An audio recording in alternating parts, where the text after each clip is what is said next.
That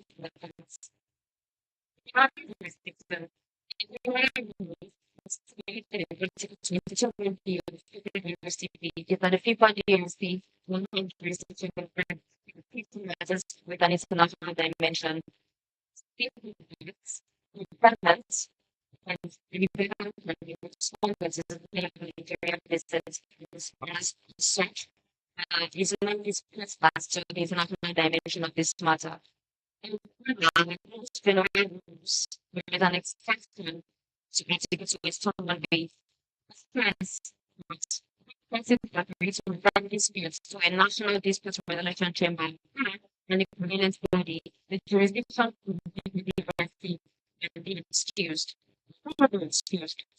Except this chamber is not in existence, and was written with its transfer criterion. That are the final facts. The employment contract contains the employment responsible points, not specific names, but not clear dispute resolution table environment. This point, the RC, you agree with resolving disputes between the appellant and the respondent, and those who submit the the jurisdiction of the prepared circumstances in the understanding at this point. Things we make when that is very valid. No, is that the executive of the special executive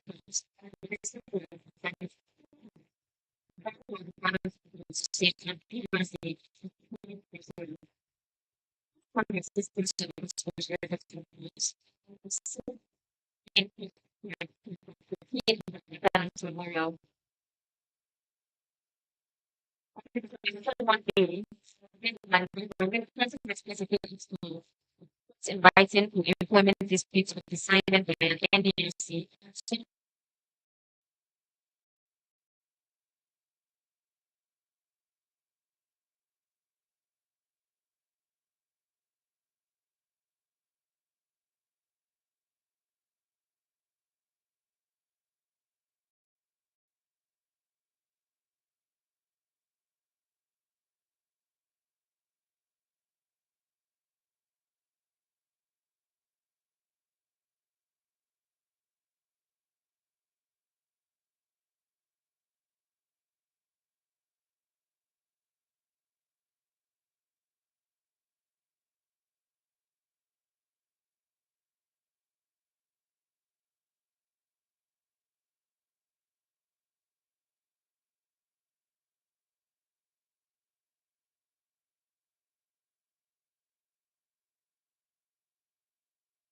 disputes to a named forum, such clause should be followed. It is settled principle both in international and admin law that where there are internal remedies, they must be exhausted. Else, it will lead to forum shopping. And if parties do not exhaust such internal remedies, they will just be seen to be exploring other means as different from what they have agreed to. What then is the effect of not exhausting internal remedies? It undermines the football governance framework which FIFA has tried to establish through the national member associations, that is the National Dispute Resolution Chambers. Esteemed panel, these are not mere words, as our position is firmly established in CAS and the CAS decision of 2023 A1010, as found in paragraph 16 on page 13 of the appellant's memorial. Contrary to the situation of Al Samia Sporting Club, Viper Sports Club in this case did embed a clear jurisdiction clause. Moving quickly to our second submission, which concerns the functionality of the Ugandan NDRC. Honorable panel, not only is this jurisdiction clause clear and valid, the Dispute Resolution Chamber of Uganda is in operation. We are once again guided by the NDRC principles and NDRC regulations. The law, as contained in Article 2.2 of the NDRC principles, requires that an NDRC be recognized in the statute of its member association. We submit that the FUFA DRC fulfills this requirement to the letter, as seen in Article 54.2 and 62.13 of the FUFA statutes. It provides that the Executive Committee shall establish a dispute resolution chamber. Esteemed panel, it is clear, we believe, even to the respondent, that the functionality of the FUFA DRC is not merely theoretical, as it has been decided, as it has decided two cases, two of which we will briefly examine for want of time. First, in Emmanuel Kauyoa versus SC Villa, the player Kauyoa received justice before the FUFA DRC as it ordered the club to pay 11.7 million Ugandan shillings.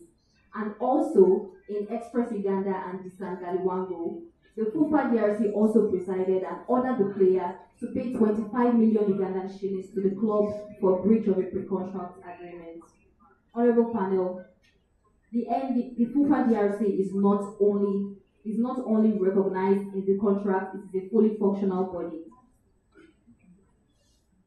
We thus submit that the respondent's failure to first approach the FUFA DRC represents a breach of the procedural framework mutually agreed to, and as thus the FIFA DRC lacks jurisdiction to hear this matter at first instance. We respectfully request this panel to correct this procedural irregularity, and if there are no questions, I'll now yield the floor to my co-counsel to address issues 2 and 3.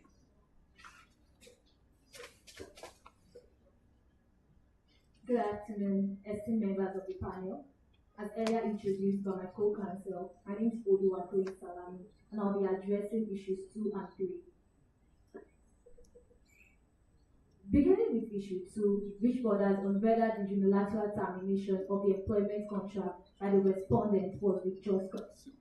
We acknowledge that every professional football depends on timely salary payment, not only for their upkeep, but also to support their families.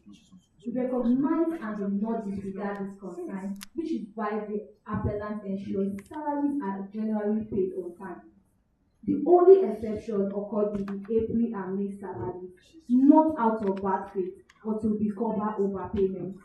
However, the key question before this tribunal is not whether the respondent faced inconvenience, but whether the respondent has fulfilled the preconditions for just cause under Article 14 BIS of the FIFA regulation on the status and transfer of players.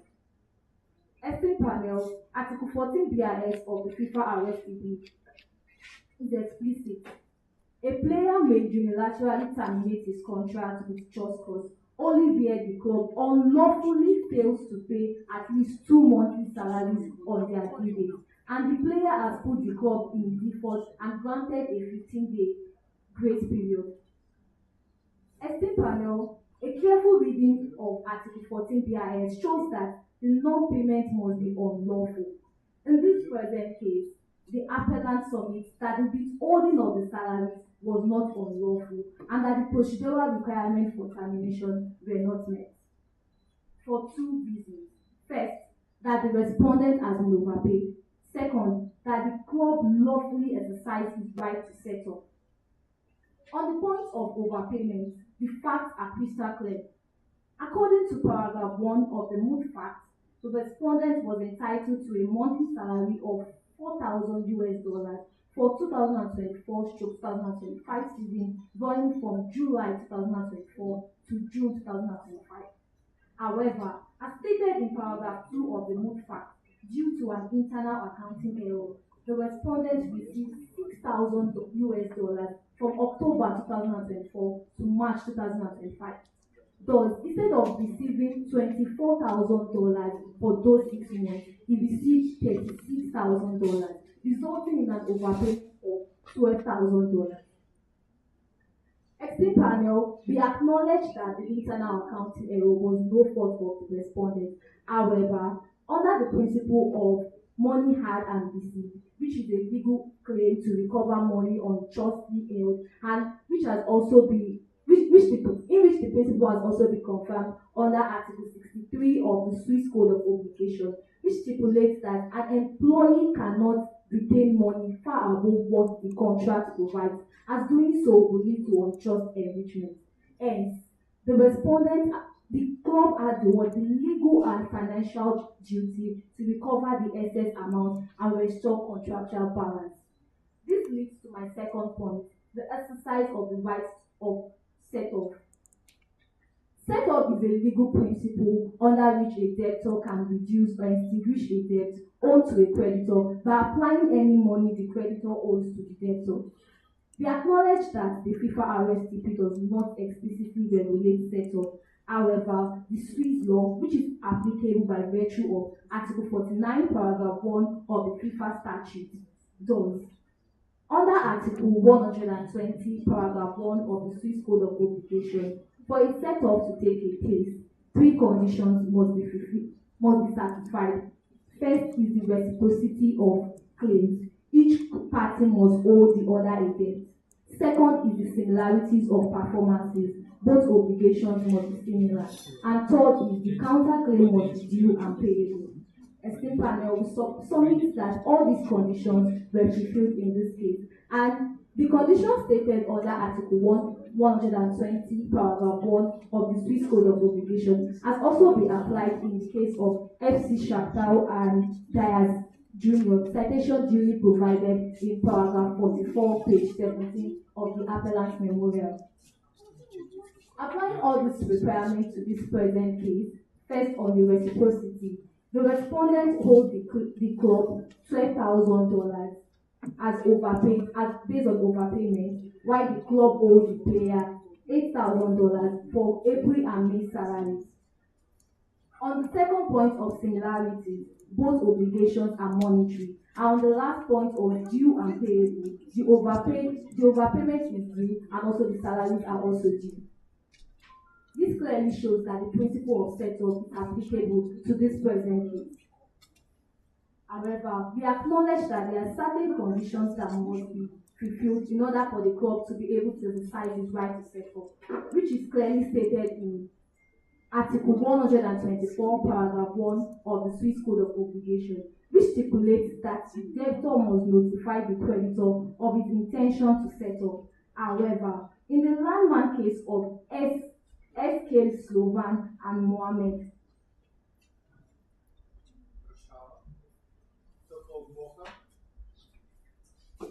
thank you.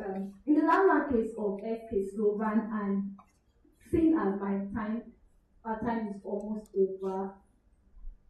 I would like to request for 5 minutes to round up our 1 minute. Technically, time is out, so we will stick to the time. All right. We will give you more time to elaborate on the rebuttal. Okay. So now we have to move to your opponent in this case. Before that, I don't ask the same thing. This is something for you to think about and answer to later, okay? You referred several times to the NDFC recognition principles. Okay? How do they apply together with the RSTP, or they take primacy over the RSTP? Because in the RSTP, we clearly see a reference to those procedural regulations, recognition principles. So tell us, how do you expect us as a panel to apply those regulations? One over the other, or together as one legal instrument? Now let's hear the respondent, please. The floor is yours. I'm sending time. Good afternoon, panel of people. I am Abibu Iga together with my learned colleagues in the kind of before. Together with the proving before this court. Sorry to interrupt you. Stop your time. I just want to have one take from you on the question we asked at the beginning. What is your position regarding the admissibility of your claim for compensation? Thank you, Mr. Chief Arbitrator. We would like to request the time to still deliberate on, finding an answer to that question and come back to it. You can now tell me with one word, you think it's admissible or not?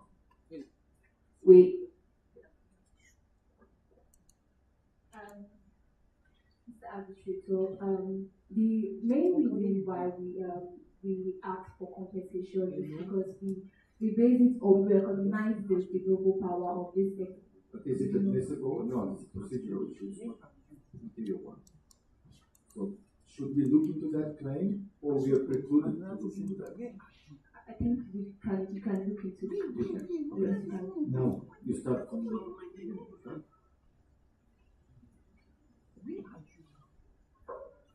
Most grateful panel of arbitrators. Today we'll be showing in clear terms how the law is the basic and the most identified element that unifies the game of football and how it is best put to practice as a result of the existing rules. Because without rules, the ball is savages. So begin with, we'll be talking about 4 issues in order to show that the player Mark Pitt, in this case, has not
The lights for the whole building hotel. Yeah. So this the inverter, okay, the backup.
Budget of the court make refuse that agenda if it pleases the court. And we should refuse it. Could you elaborate a bit further on that? All right, I'll defer procedures to my. In respect of the question, Mr. Advocate, is our submission that generally it will be inadmissible, but in the event that it is admissible, We are assuming that it's admissible. We are assuming that we have accepted that claim. Can we reduce the amount that is requested? Can we or can we cannot? And why? in my understanding, I believe that we can reduce the amount. We can. We can. That's what he said. Okay. Now, We're moving to the rebuttal.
It has also been confirmed in the past case of SV Slogan and Mohammed that the consent of a player is not required to exercise the right to settle.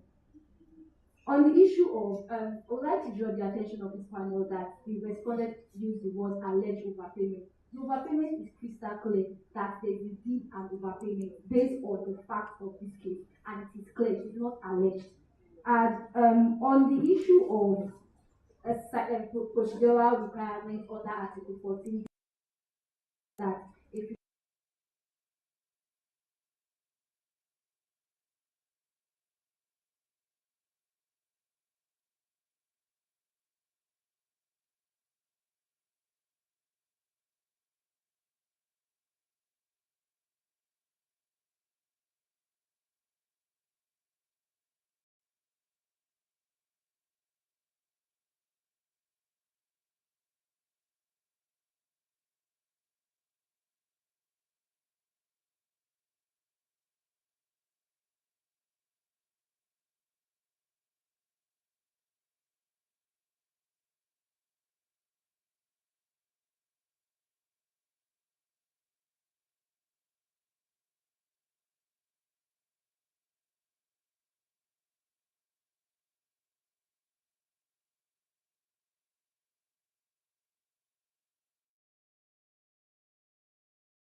Fufa DRC just served the Ugandan governance.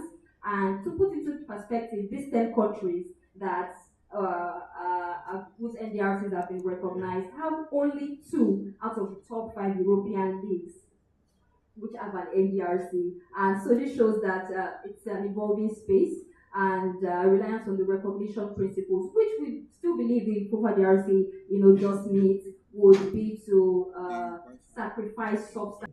Most grateful Mr. Administrator. Again, before moving to that, I'll come back to you with the same question I asked. Assuming that your claim for compensation is admissible, assuming that we are accepting to grant you compensation, can we or we cannot reduce this compensation with the amounts which were, or eventually exaggerate the compensation with the amounts which were actually withheld for the car, should be withheld for the car and for the two salaries, the amounts that you already withheld. Should we somehow mitigate the compensation with those amounts? Just to be clear, Mr. Arbitrator, are you asking if this panel has the power to reduce do we have compensation that the we are power to seeking? do that? Oh, okay, we'll get back to you on that. Okay, you can do that. You can just say it.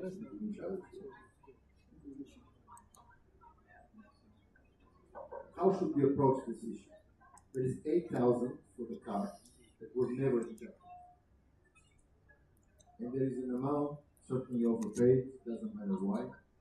What should we do with this amount if we decide to grant the compensation? How should we reflect?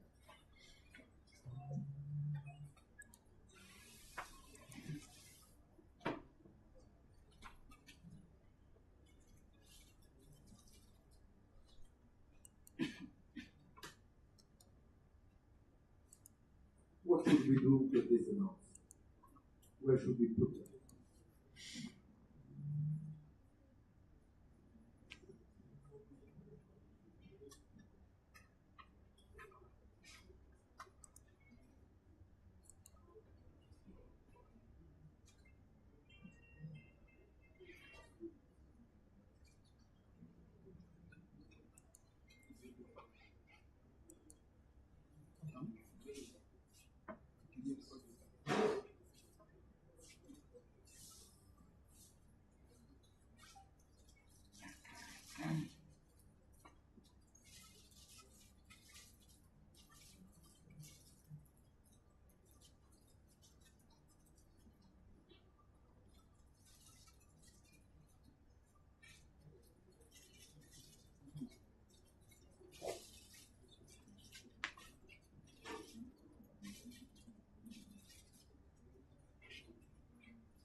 Just I need to hear from you now. Briefly. What we do with this amount? You are the boss. You actually do have paying for $8,000 for the car. You have to pay the guy $12,000. What are we doing with this $20,000?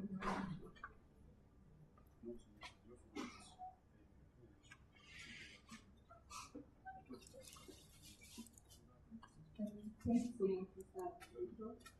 We recognize the power of the panel to reduce the amount based on Article 17, paragraph 1, which provides for the compensation to be paid according to the positive interest principle. And with respect to the $8,000 for the car value, we would like that to be added to the compensation due to the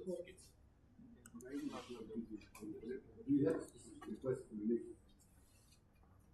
that will empower us to do that? Which is the request for relief that we rely on? Yes, Mr. Arbitrator, the request for relief is contained in our memorial. That is on that page 23 of our memorial contains our resource, particularly the entitlement to compensation, number 4. And with respect to the compensation, Mr. Arbitrator, we recognize that under the previous, when it comes to compensation due to growth, there have been a lot of cases with respect to the calculation of the compensation. And we also understand that under the previous FIFA RSP 2024, it was based on different objective criteria which will be taken into consideration.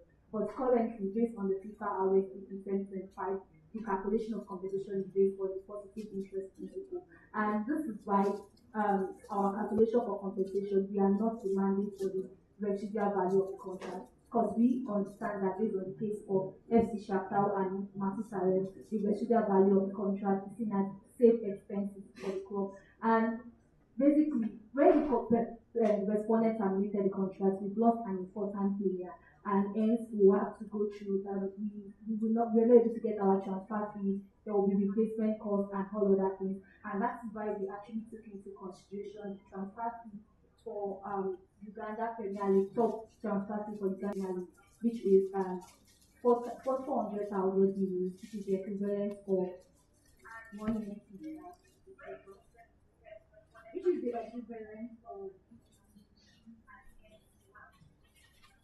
which is the equivalent of 420,000 8,000 US dollars, and we believe that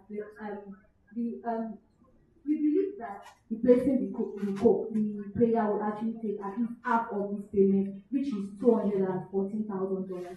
However, we are not asking for the full amount, in which we understand that based on the case of FC Chappelle and Martin, the residual value of the contract is to be deducted from the compensation, and thus we are requesting that the $214,000 minus $132,000, which is the residual $1,000, to be seen as compensation due to what we are saying. And it should also be added to the $8,000 for the car value and also the overpayment. We been able to establish that the setup was valid, and we were able to recover $8,000 out of $12,000. However, it still remains $4,000 balance, and we request that the balance should also be added to the compensation due to what we bring it to a total of $94,000.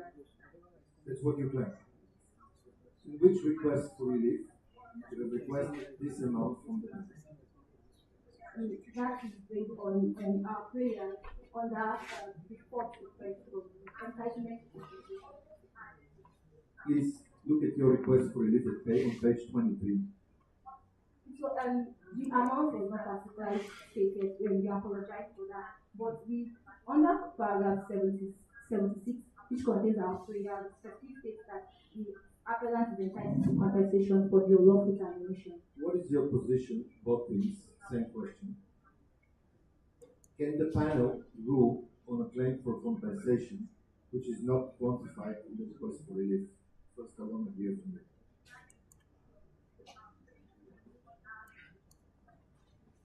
It's a simple yes or no question.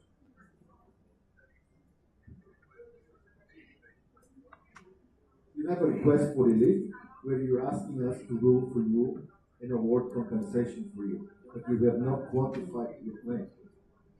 Is this admissible? Can we rule on that or not? Mr.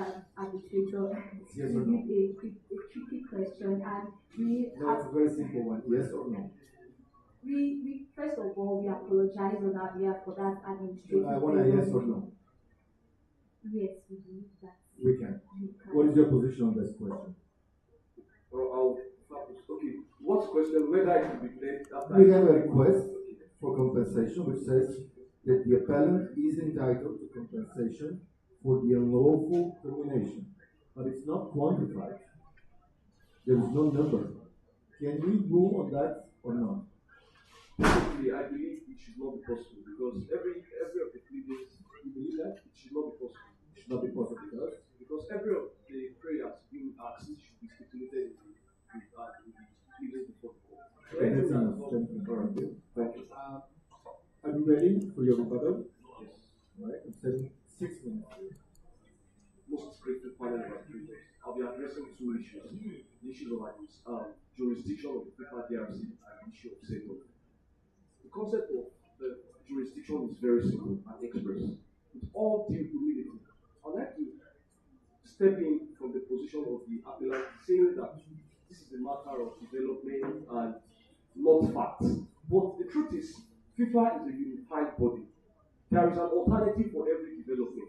Now, according to Circular 1010, which has operated for over 20 years, it could ascertain, in fact, FIFA DRC came in that time, and that was why all the cases cited by the appellant was admissible or could be said to be recognized because it was put in 2020, right? When development came in place, recognized or brought in shape in 2024 by that's the circular number 1876 of the Jewish that was in January 2024. This has brought in a new regulatory framework, and the implication of this is that there is a bid to enhance the level of legal certainty because a lot of countries today do not even meet the standard of FIFA DRC.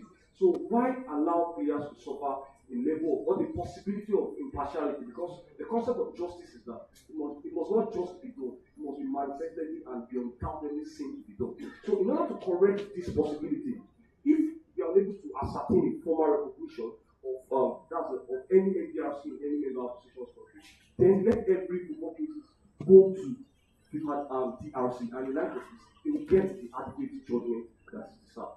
In light of this, we submit again stating that, or in light of the development that was regulations.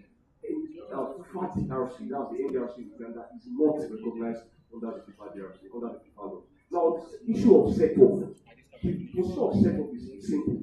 Players or parties have the right to set off. However, when that's pursuant to Article 125, paragraph sub 2 of the Swiss Code of Obligation, when there is going to be a set off that will affect the player, it cannot be done without the consent. The use of the word may here is what the appellant capitalized on as, meaning that that is the opportunity to come. However, we are disputing that because from the opening statement of the lead counsel, she made mention of the fact that this is a matter of order, trust, and predicability. How can trust be enhanced when a very fundamental subject of the contract is deviated from without the consent of the contracting party? So it means that there is no trust, there is no unity, and in fact, provisions of the FIFA RSTP as to the continuity of contract and stability of contract is not adhered to. In light of this, the set-off is illegal. So in light of this, I'll defer proceedings to my co-counsel to take the remaining reporters. Thank you. Most grateful, Mr. Bishop.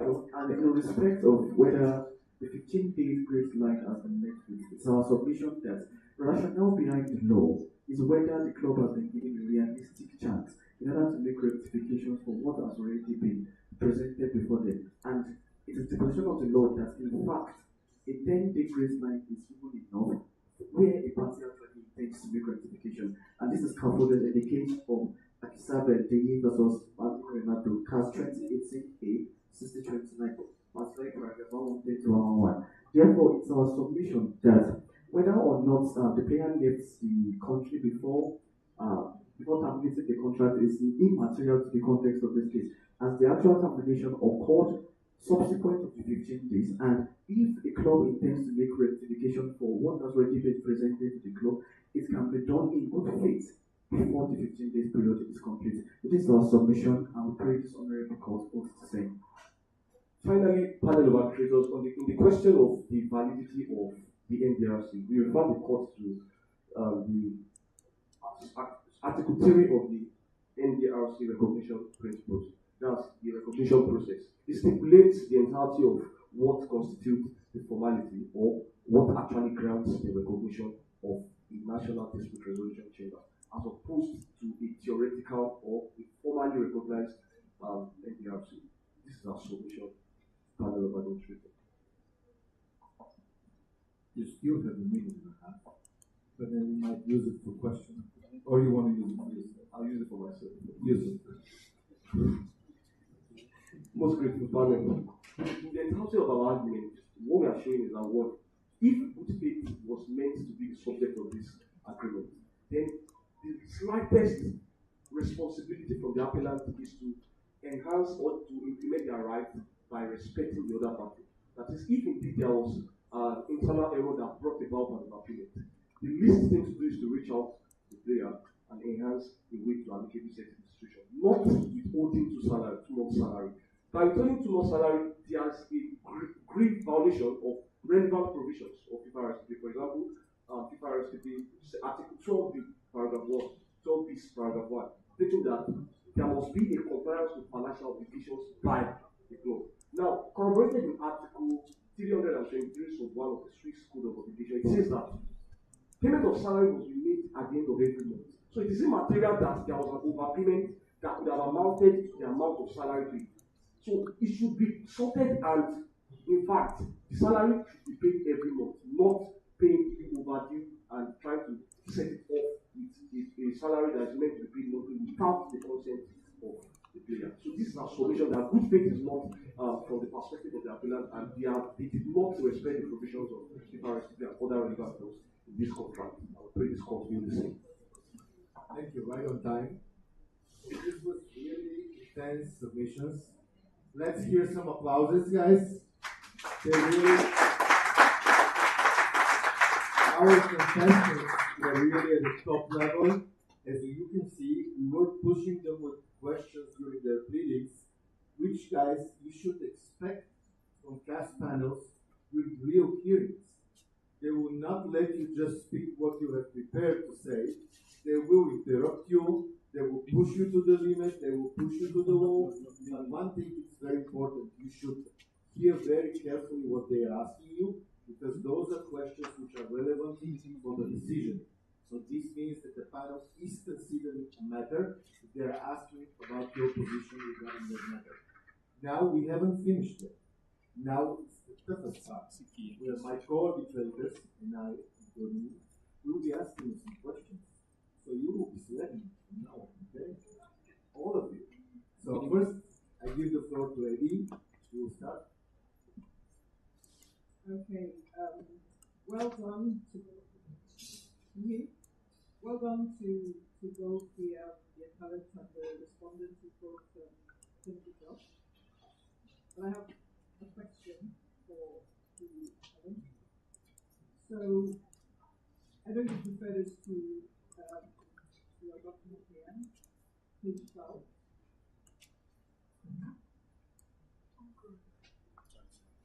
In your memorial on page 12, you state, you quoted Article 22 1B, but you missed out a very important point, which I know that you've rectified because you mentioned that. I don't know if it's because you heard that from the respondents, but you know what I'm talking about. Have a look at it's page 12, number 12. You quoted Article 22 1B. Where did you quote that from? Did you take that from the RSTP? Did you take all the information from the RSTP? Or you decided to selective, what you think will get you through the case? Well, no, Madam Arbitrator, we did take it from the RSTP. I'll tell you what you must start.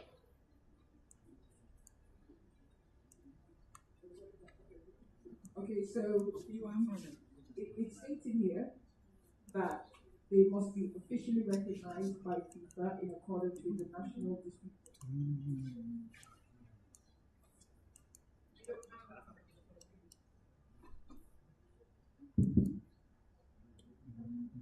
Yeah. Oh, Can you see what I'm talking about? yes, we can see that. Okay, so you missed that bit out, which obviously you picked up on. However, you're still kind of putting forward the case that it is recognized because there are some cases, and I know you quoted some cases here. You quoted a couple of cases. I think Emmanuel Kaliowa. Yes. Okay, so the two parties, where are they both from? It was a matter of national dimension, so they were both Ugandans. Okay, and so was the second case as well. Yes. So do you think that's the right case to use in this instance? Thank you, Madam Arbitrator, for supporting that. I would believe that it's still relevant as to showing the functionality of the FUFA DRC. And we still base that on the recognition principles and even Article 22 1B of the FIFA RSTP. And I would read that, I'm going to read that out from my computer in a bit. Related disputes between a club or an association and a coach of an international dimension. Employment-related disputes between a club and a player of an international dimension may, however, let me just start with the preamble. Without prejudice to the right of any player, coach, association, or club to seek redress before a civil court for employment-related disputes, FIFA is competent to hear employment-related disputes between a club and a player of an international dimension.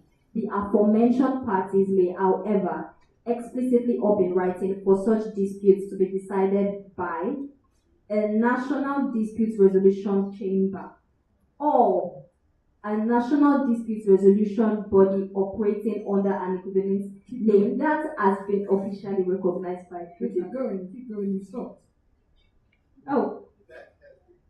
Keep going. Yes, that has been recognized by FIFA in accordance with the national dispute resolution chamber. Okay, so that's the bit you left out because obviously it didn't suit your. Madam Arbitrator, that was not our intention, as the goal was to establish the fact, when we quoted, Article 22 1D, we wanted to establish the existence of an express jurisdictional clause. Okay, I totally understand that, but this is actually the most important part of that paragraph. The fact that it has to be recognized, it should be recognized by FIFA. That's the most important part. And there's only about 10 of them that are recognized. I know that was mentioned earlier on. So those are the ones that are recognized by FIFA. So the fact that Uganda isn't recognized means that it's debatable as to whether, you can say that they can't go to the FIFA DRC. Madam Treasurer, yes, that is debatable, but I would like to point your attention to the requirements and recognition process as stated in the recognition FIFA the NDRC recognition principles. It states that if a member association wishes for its NDRC to be formally recognized, we believe that the implication of the word wishes would mean that yes, member associations can have an NDRC, can establish an NDRC. However, if they wish for it to be formally recognized by FIFA, then they have to provide certain requirements. There are certain requirements that they must meet.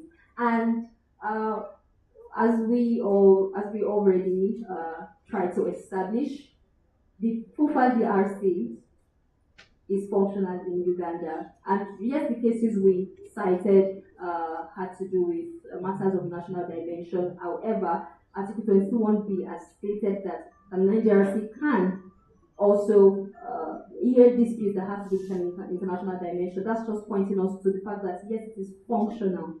And so, in this particular case, it's, the respondent should have made recourse at least to the NDRC. Okay, good response. I'll pass it on. Probably this one might be battery off. So I'll take from there and give them time to relax, clean the sweat, okay? And then put you on pressure. Alright, you ready? Let's take from where they stopped. So Eddie made a very good point that there is one important condition on Article 22, paragraph 1, letter B, which is that the NDRC has been officially recognized by FIFA in accordance with the NDRC recognition principles. Now I'm going to take you to those principles, which were cleverly omitted by your opponents in their submissions, where in paragraph 15, they were referring only to Article 2.3b, but they were intentionally omitting Article 3, paragraph 9, and Article 10, paragraph 4, which I will quote for you. Don't need to look for them. Okay? If they say any NDRC that has been granted recognition shall be considered formally recognized for the purposes of Article 22, paragraph 1, letter B, C of the Article 3. But then, we all remember that in the past, the DRC had to take a decision on recognition of NDRC in every specific. So, can the DRC, in that particular case, and now CAS in appeal, stepping into the shoes of DRC, actually take this decision and based on the evidence provided by the appellant regarding the alleged independence, impartiality, existence of certain elements that should function regarding that law. What I'm trying to say is that the law has given a framework where there could be a system of adjudication, right? According to the FIFA RSP, the default should be FIFA DRC. But then the FIFA RSP now creates an alternative, which is the NDRC in every country. So the implication of this is that FIFA wants the NDRCs to, that's every national body, that's member associations, to engage in the development that is going on in FIFA. However, they wanted to engage in it right. So that's why there is a circular, that's the number 81876, that renewed the initial circular as to what constitutes the recognition of the NDRCs.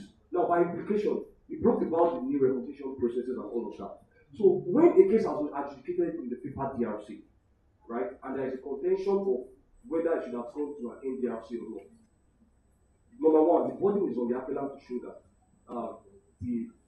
enough evidence is enough to show that okay, FIFA DRC should not have suffered it while it should be NDRC. However, this evidence will put in place regarding the provisions of the law stipulated.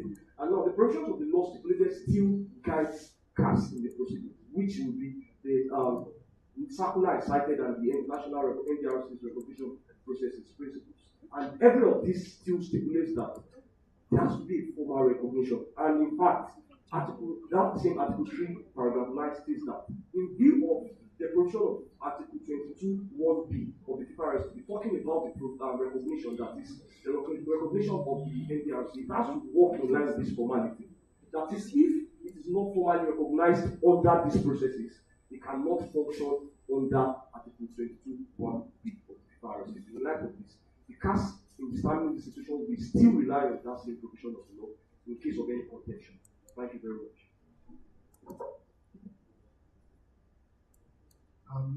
I have a question on your submissions on the 14Bs, in the application of Article 14Bs. I will refer to the right paragraph, just give me a second.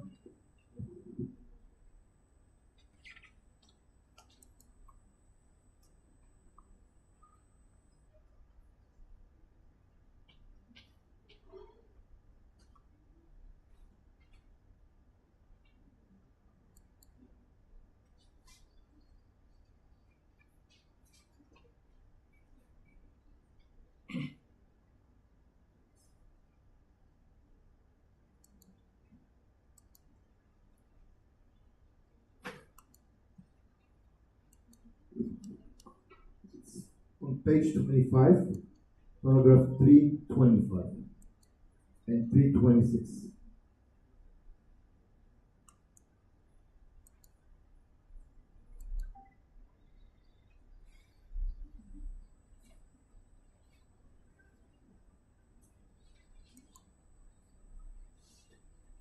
That's about your client leaving the club earlier, one day earlier. Can you explain whether the physical presence of the player in Uganda during the 15-day default period is a legal requirement under Article 14bis of the RSTP for any tax jurisprudence, and what is the legal standard you rely upon? How should the panel treat this issue? Thank you very much, Mr. Arbitrator. And in respect to your question, it is submitted that every case should be treated on its own peculiar basis. And to this end, it is contended by the respondent that in the event of our argument that its physical presence does not in any way invalidate whether or not the procedural requirement has been initiated. And we are placing our reliance on the case of we're placing our reliance on CAS.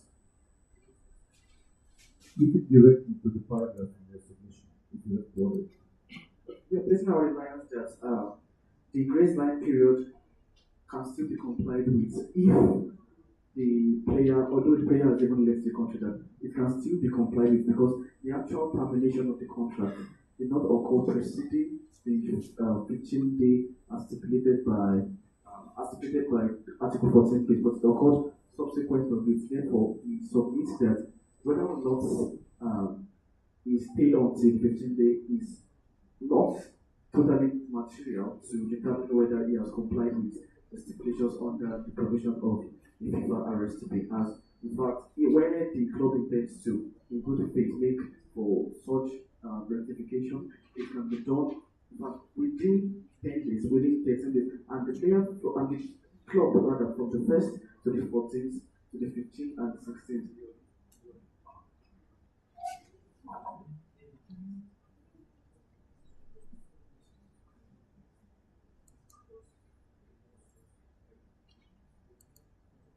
You simulate the situation. There was no established custom and no clause in the contract that your client had to be paid by bank transfer. And when you put the club in default, you did not provide his bank account details because the custom was to be paid in tender, in cash, and the player was still in Uganda anyway. So you anticipated that he would be invited to the club and receive his payment. So at the time he left, he didn't leave his bank account details to the club. How do you expect the club to comply with the 15-day notice if they don't have the bank account details of the club? And does it change somehow your position in just cause? Given the analysis you have made regarding a peculiarity in the situation, that is, maybe we can interpret the fact that we left on the 14th day as a basis for the club not to comply with requirements, right? So the question of whether or not they have their account number will not fly because he works under them, and obviously it is presumed that they have his detailed document. And the validity of that notice shows that there is a requirement or there is a request for a payment. So it is deemed fit that every compliance must be made as to the availability of the details of the player to enhance the payment. Now, our question is this: the main question is whether or not leaving the place on the 14th day disrupts the provision of Article 14 days as to the grace line required for the compliance of the club. Now, our answer is that to a very large extent, there is a standing principle in contract that says that when there is a binding agreement between parties where obligations or performance are expected and the party has failed repeatedly to perform that same obligation, to a very reasonable extent, the other party will be justified if he is unable to perform that obligation on the own side, especially when the obligation from the other party is what motivates the obligation of the other party to perform. In light of this, if he leaves on the 14th day, it means that he had to leave and he was frustrated. However, he terminated the contract on 16 days, which satisfies the function of Article 14 days. In light of that, if they had wanted to comply with that, they should have complied even in his absence or even before the 14th day. So it shows that he did not really want to comply.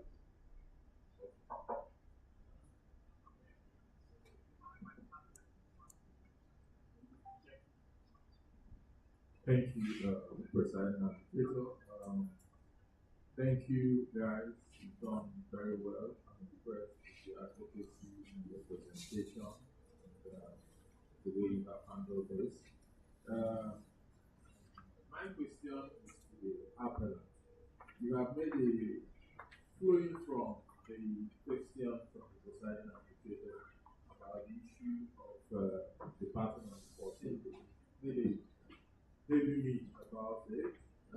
My question is flowing from the fact from the first day to the 14th day before the departure, what act of good faith or good deed did you show in that period?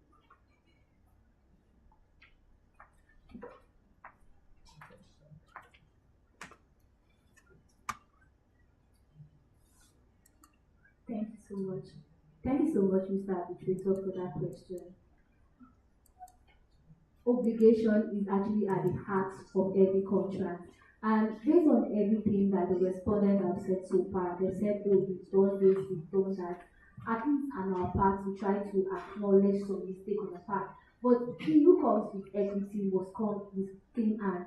The fact that the respondent departed on the 14th day made the notice to be invalidated, as it could have given the club a chance to be able to justify the mistake and meet the financial obligation. Now, on the point that you made on from the first day to the 14th day, what have we been able to do with respect of good faith? Now, flowing from the fact of the case, it is evidence that there was getting an overpayment, and after the club has informed the player that he intended to withhold your salary until you have recovered the overpayment.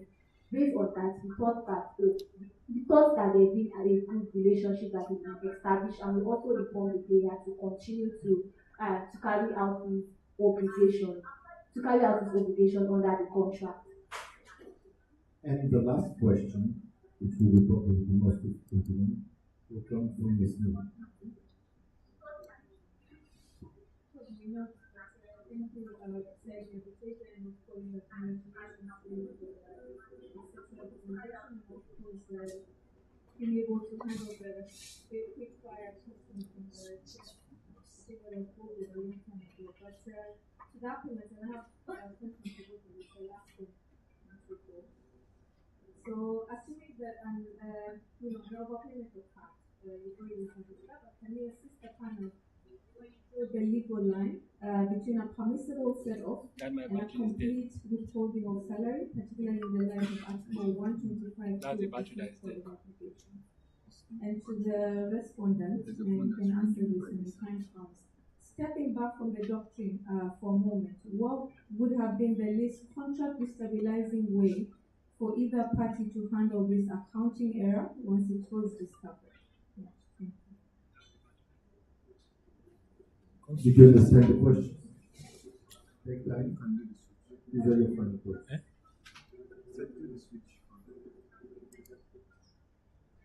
Madam Administrator, please one minute to assimilate your question.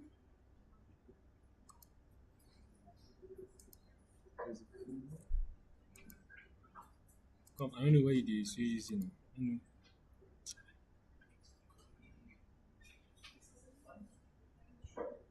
Madam Administrator, could you please take your question again?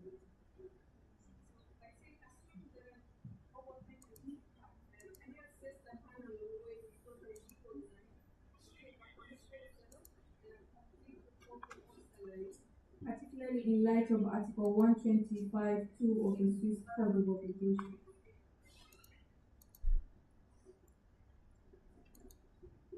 Where is the line between permissible part of the salary to be set off and unpermissible part of the set off? Is there a line? And if there is, where is it?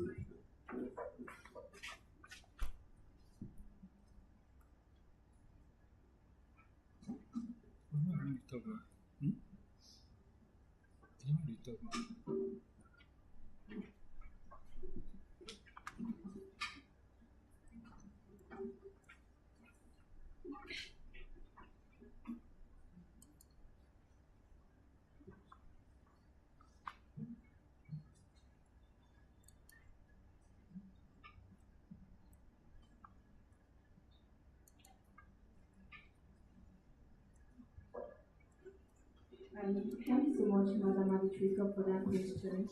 We take cognizance that Article 125 of the Swiss Code of Obligation provides that set up of the player's salary should not be without his consent. I've been able to establish based on the different cases, the case of SB Slogan and Mohammed, that set up does not require the consent of the player. And under the case, the panel went ahead to say that as long as setup is not prohibited by the law, it can be carried out. And based on the contract, there's nothing stated in the contract that prohibits the club from carrying out the right to set up. And also, Article 323, paragraph B, Article 323B, paragraph 2 of the Swiss Code of Obligation provides that where the employer owes claim against the employee, he may set them off over the employee's salary claim, only to the extent that such salary claim is subject to attachment. And in this present case, this shows that set up against salary is valid. And we also recognize the fact that the response in this Wait. Would you please continue with the quote until the end of the provision? Because you're omitting very important part of the provision which will help us interpret it in a systematic way. Yes, Mr. Arbitrator. So you stopped at the such salary claim is subject to attachment. Although claims for compensation of intentional damage may be set up without restriction. So how do you understand this without restriction when there is intentional damage? Does it mean that if the damage is not intentional, there should be certain restriction? And if yes, what would be the restriction? And then I would like to bring you back to Article 125, paragraph 2, so that we can read it together, okay?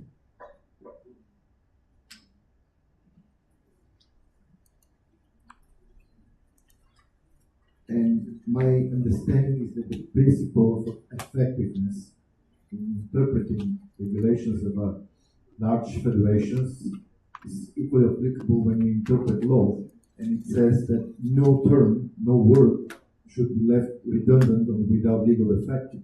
So here in Article 125, paragraph 2, there is also a limit that says that salary payments that are absolutely necessary for the upkeeping of the creditor and his family. So my understanding, and I would like to hear your understanding, is that only those type of claims cannot be set off, cannot be applied without the consent of the employee. But what about claims which are in excess of the minimum living expenses, the subsistence which guarantee the subsistence of the person?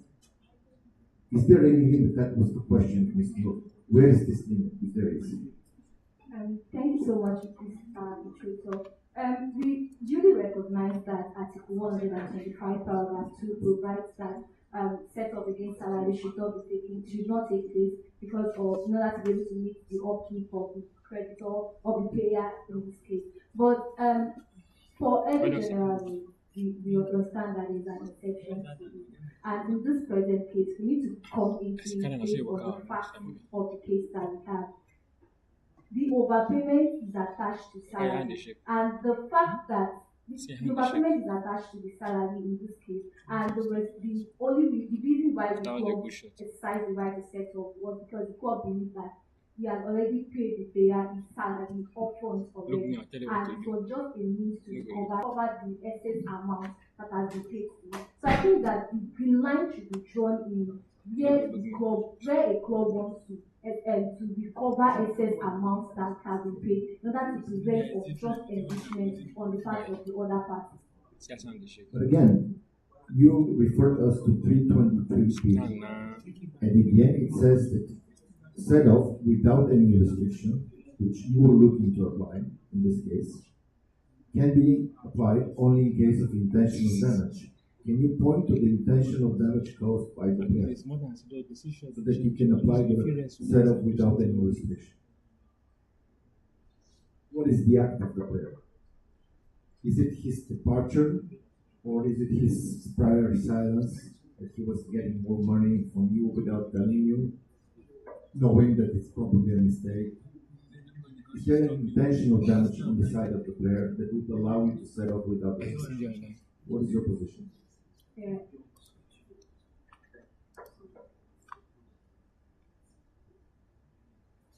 And 1 minute, Mr. Arbitrator. For the audience, you have to understand that these are World Cup finals, and it's not going to be easy. And Ricardo thought that he was waiting to be easy, but I think I made it difficult, right? Did I make it difficult? Yeah. But they're doing very well. They're doing very well. More problems. I don't know if we are annoying the audience, but for me, and I hope for you guys as well, it's very, very interesting what we're doing, the way we're pushing them to the limits, and the answers they give are really good.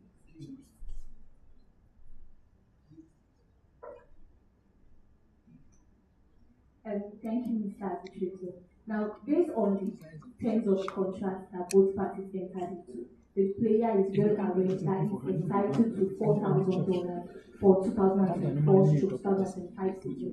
So the fact that he received $6,000 within that period shows that at least we are on the side of good faith. We will have reached out to request for clarification. Could have reached out to request for clarification on the increase in his payments, and not for him to see it maybe as a gift. Now let's bring it into the context that he actually received maybe he received a deduction from his salary. Definitely he's going to reach out for clarifications on his part. So that would be on good faith on his part to reach out to us and be able to clarify on the money that he received. And to be sincere and let's be on a good track, we would like to say that in as much as we don't want to say that there's been an intentional damage on the part of the player, because we understand that there's been an internal accounting error on our part, which we take full responsibility for.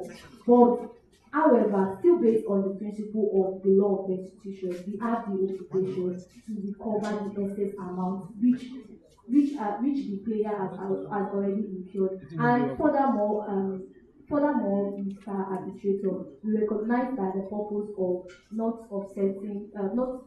exercising the right of set-off against salary is to ensure that the upkeep of the player is taken into context. Now, in this scenario that we have, the player is taking everything. We've not deducted $8,000 for car value. We even overpaid it. The club is not getting anything because we are at detriment at this point. It's the player has the car which we have not deducted. Even though the contract states that we are meant to deduct from the salary for the car, we did not do that, and we still did not even talk about it. We still did not point out that when we inquired about his outstanding salary, to show that we are trying to, we we are trying to do everything in good faith and ensure that we preserve the contractual relationship between both parties, and which we see that they are not doing on their part because. Thank you. I got what I want. On my part, you overpaid the player by $2,000. Am I right? Yes, he's entitled to 4,000, and you paid him 6,000. Yes. All right. Now, what you did was to now withhold the entire 4,000 in the month, but the overpayment was 2,000. Um, this is a suggestion. Why did you not? Can you explain why, if in a month the overpayment was 2,000? Why did you not now pay him 2,000 and withhold 2,000? How do you respond to that? Just for clarification, Mr. Arbitrator, over 6 months, we paid him $6,000, which shows that the overpayment was $12,000. And it was at the time that we discovered those internal accounting error that we decided to withhold the salary in order to offset the excess amount. And at that time when we made the decision, we understand that as a club, we also need to maintain our financial stability to make sure that we did not spend more than our revenue. And we also take the cognizance of the fact that the player will also need to maintain his financial sustainability. And that's why we did not take into consideration the money we were meant to deduct from the salary for the car value. Now the respondent, your turn. Do you need us to repeat the question? There was a question from Ms. New.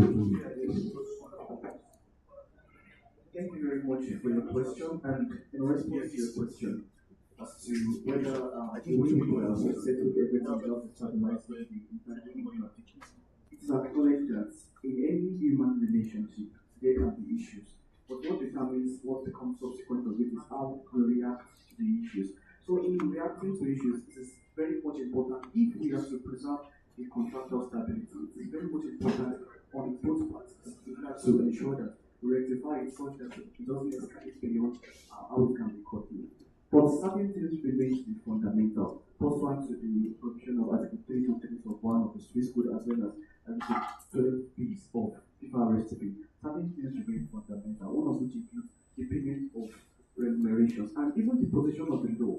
Cash jurisprudence is quite clear regarding issues like this. When there is an issue, the proper procedure for the club to have taken, the club will have consulted with the player in order to make sure, because the same way the contract was, the salaries were paid by 2,000 naira increase, it can be reduced the same way. All that is required is for there to be meeting of mind, consensus and Eden, which is a requirement under contract.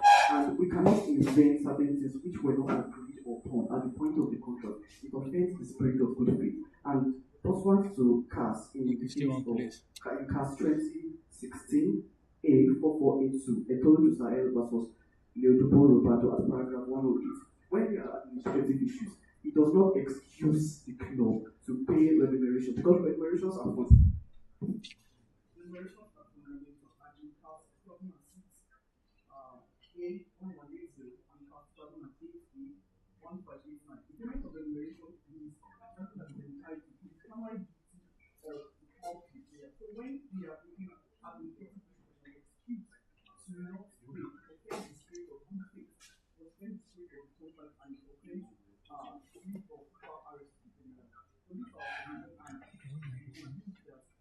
He's speaking this out.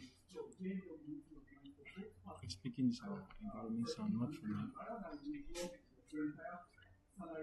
Everything say yes, it will not for me.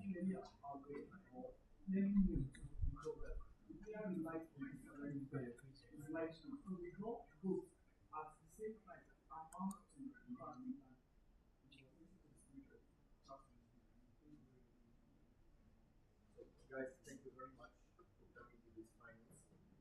You obviously are the best students in this competition. I have just one question which you always get in class. Do you have any reservation to your right to be heard to be evaluated? Do you have your right to be heard respected? Irrespective. no reservations.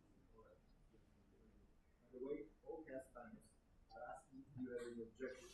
It should be if you have any reservations. Thank you very much.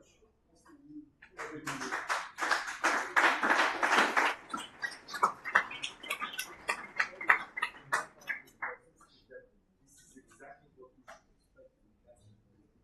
You will be put to the wall, to the limit, with very unpleasant questions from both sides. You should be prepared to answer them, and I like how you both teams work as teams, not one taking advantage or over the other. You work as teams, and this is very important. Congratulations. Now it's very tough for us. Congratulations. It's even tougher for us because it was very difficult for us. Congratulations to all the teams, all the arbitrators. There will still some. Congratulations to both teams in the final and also to our arbitrators. Ladies and gentlemen, another round of applause for this session. Very, very interesting. As I walked out, I had somebody walking out and saying, "This is very tight.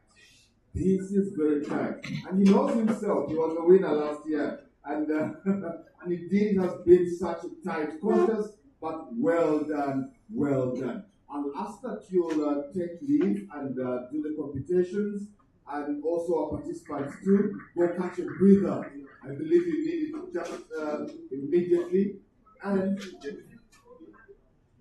I want to know my record here to 12 hours, 45 minutes, with 3 breaks and 50 minutes. So be ready. so we will reconvene in a very short time to listen to the 2 other elements left for us on the final day of the 2025 Pirates of the Bobu Football Law Annual Moot. And indeed we'll have Mr. Georgie and panel session to wind this day up. Ladies and gentlemen, short breather, and we shall be back in a few minutes.